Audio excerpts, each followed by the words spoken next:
I am heading to Amar Kutir, which is 15 kilometers away from Shantiniketan. It is a cooperative society for the promotion of arts and crafts. We have reached Amar Kutir, and I had a fun experience chasing the swans. Hi once again. I am so lucky to witness batik printing here.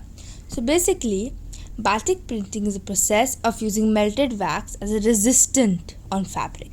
So what happens is that first they apply melted wax on the fabric. It can be a white color fabric or any colored fabric, and after applying it, the fabric is then dyed. Due to this, the areas that have been waxed will not penetrate the dye.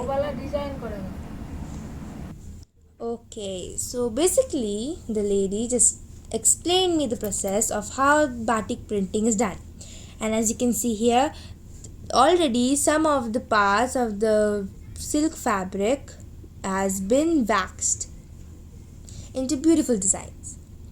And on the other side also, this lady is also doing the same process. Auntie has already applied wax on various portions of the cloth and she's beautifully designing it.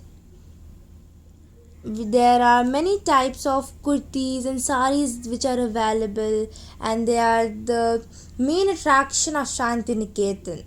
And do you know that it was the great legendary poet Sri Rabindranath Tagore who actually brought batik printing to Shantiniketan. I'm so enthralled that I was able to witness this textile designing technique.